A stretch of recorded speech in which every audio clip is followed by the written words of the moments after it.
یہ ہے گجرات.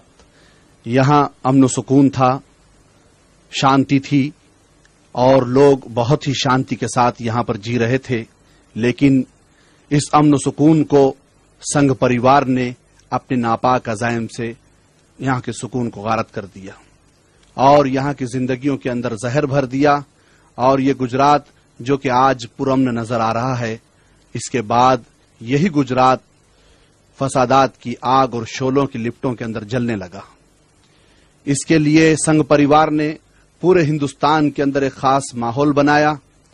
ایودھیا اور رام مندر کے نام پر ہندوستان کے سارے عام ہندوؤں کو اکسانے کی کوشش کی گئی اور اس میں وی ایچ پی اور بجرنگ دل نے اہم رول ادا کیا.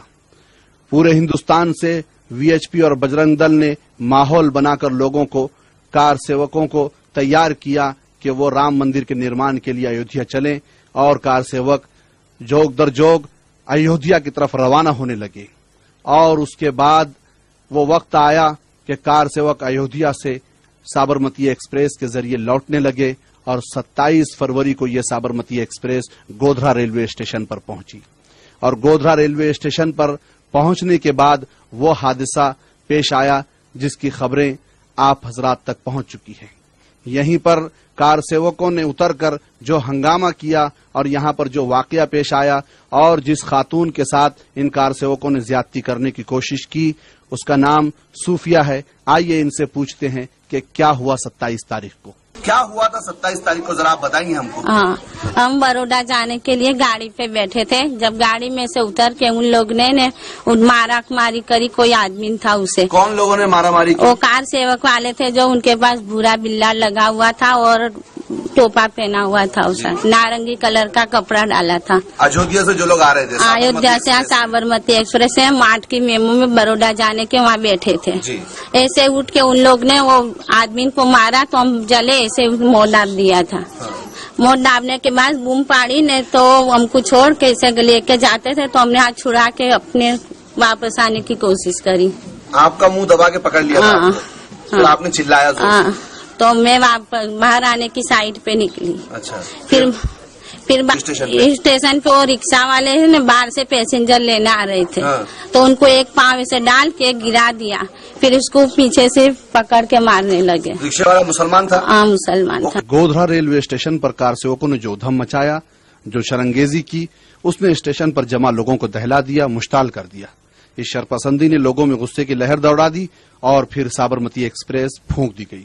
ایکسپریس پھونکنے کا سانحہ بہت ہی المناک تھا اور اس سانحے یہی وہ کوچ ہے جس کے بارے میں وی ایچ پی اور سنگھ پریوار کا کہنا یہ ہے کہ اسے مسلمانوں نے نظر آتش کیا. لیکن مقامی مسلمان اس الزام کی تردید کرتے ہیں اور ان کا کہنا یہ ہے کہ سازش کے تحت مسلمانوں کو اس حادثے میں ملوث کیا جا رہا ہے اور بے گناہ لوگوں کو اس حادثے کا شکار بنایا جا رہا ہے.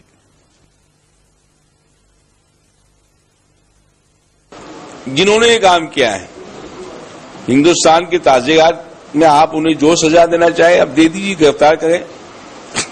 لیکن جو مسجد میں نماز پڑھا ہے، جس کا اس واقعے سے کوئی تعلق نہیں ہے. مثال کے طور پر میں آپ کو ایک مثال دوں کہ باہر سے جلی ہوئی لاشیں جب یہاں پہنچ رہی تھیں تو یہ ہمارے ایڈوکیٹ صاحب بھی ہمارے قبرستان کے ٹرسٹی ہیں.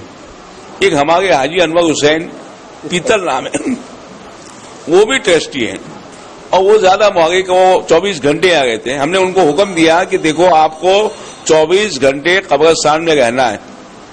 آدھی رات کو بھی کوئی میت آ جاوے اس کو پہلی منزل تک پہنچانے کی ذمہ داری آپ کی.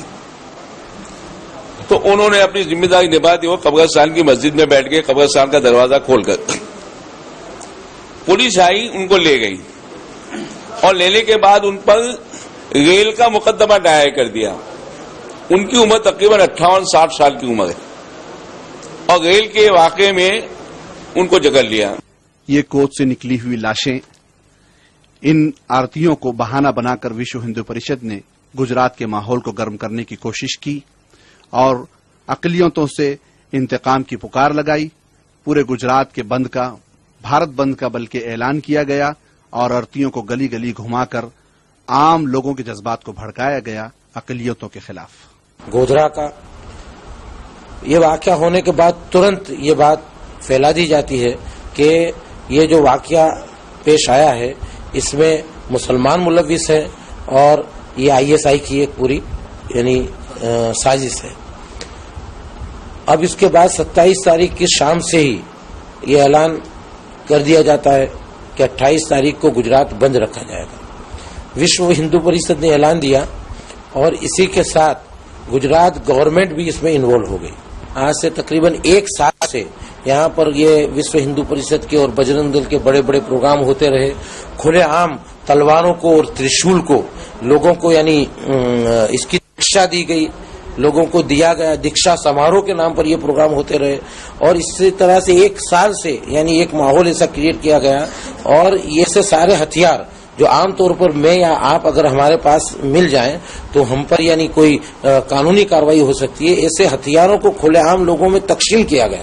بھارت بند کا اعلان اور آرتیوں کا جلوس اس بات کا اشارہ تھا کہ گجرات کو لوٹ لو, اقلیتوں کو تباہ و برباد کر دو, ان کی نسل کشی کرو, معاشی اور جسمانی طور پر ان کی کمر توڑ دو.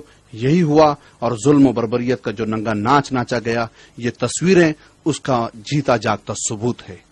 کس طریقے سے پورے کے پورے گجرات کو آگ کے شعلوں میں ڈھکیل دیا گیا اور جہنم کی طرح دہکا دیا گیا, یہ تصویریں آپ کو دکھا رہی ہے کہ احمد آباد اور گجرات کے قصبات میں اور گجرات کے دیہاتوں کے اندر اقلیتوں کے دکانوں کو اور ان کے مکانوں کو کس طریقے سے نظر آتش کیا گیا. صبح 9 سے تو 4 بجے تک میں نے ان لوگ کا سب تماشا دیکھا.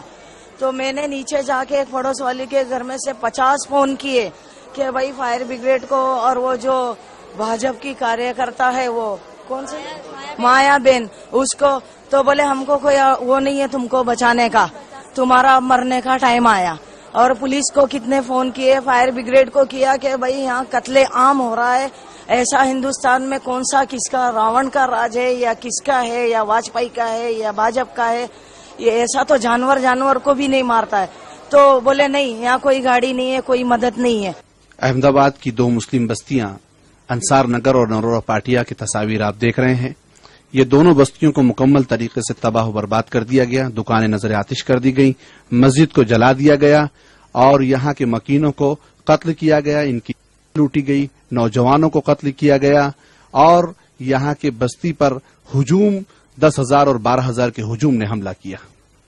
ہم پانی بھرا تھا گھر کے اندر چوگڑی میں, تو ان کی پاپا سویا تھا تو باہر سے کوئی بھائی آواز دیا تو اس کی پاپا اٹھ کے دروازہ کھول دیا تو 5 انسان کھڑا تھا. جیسے دروازہ کھولا دونوں طرف چاقو رکھ دیے. تو میں پانی چھوڑ کے میں بولا بھائی کیا ہوا, کچھ جھگڑا ہوا, غلطی ہوا تو معافی مانگتی ہوں, معاف کر دو بھائی, جان سے مت مارو. تو کیراسین ڈال دیا گھر کے اندر. پھر بولا تم لوگ بھاگ جاؤ یہاں سے, تو روڈ طرف نکل جاؤ. جیسے روڈ میں نکلا 50 ٹولہ کھڑا تھا. تو اس کی پاپا میرے کو کیا بولا, تم بچے لے کے پیچھے سے بھاگ جاؤ, یہ لوگ ہم کو مار ڈالے گا. تو پھر بھی ان کی پاپا کے پیچھے جا رہا تھا. پھر دوبارہ میرے کو بولا تو تم بچے لے کے بھاگ جاؤ. تو اس کے پاپا کو مارتے مارتے چوگڑی تک لے کے آیا. چوگڑی پہ لے کے آیا تو میں وہیں کھڑا تھا تو اس کا آگ لگا دیا. تو جنگل پڑتا پیچھے, تو میں بچے کو آدھا کلاک جنگل میں منہ دبا کے بیٹھا تھا. جیسے وہ لوگ بولے ان کی بیوی بچہ کہاں ہے, بولتے بولتے دوڑ رہا پیچھے گھر طرف. تو وہ لوگ گھر پہ جب چلا گیا تو میں آستے سے بچے کو لے کے نکل کے گوتا گام میں آیا. احمد آباد کی یہ ایک اور مسلم بستی اربن نگر 1200 جھونپڑوں پر مشتمل یہ غریب اور مزدور پیشہ مسلمانوں کی بستی تھی. اس بستی کے پیچھے ایک اسٹیڈیم ہے. مقامی لوگوں کا کہنا یہ ہے کہ اس اسٹیڈیم میں 2 گھنٹے تک لوگوں کے ہجوم جمع ہوتے رہے اور VHP اور بجرنگ دل کے نمائندے, ان کے رہنما ان کی رہنمائی کرتے رہے. وہاں پر جلانے کی اشیاء جمع کیے گئے, تلوار اور دیگر ہتھیاریں جمع کیے گئے اور اس کے بعد وہ ہجوم اس بستی پر ٹوٹ پڑا اور 1200 جھوپڑوں والی اس بستی کو بالکل تباہ و تاراج کر دیا گیا. اسی بستی میں سید حسن شہید رحمت اللہ علیہ کی ایک درگاہ بھی واقع تھی. اس درگاہ کو گیس سلنڈر کے ذریعے سے ڈائنامیٹ کیا گیا, اسے اڑا دیا گیا اور یہاں کے مکینوں کو نہ صرف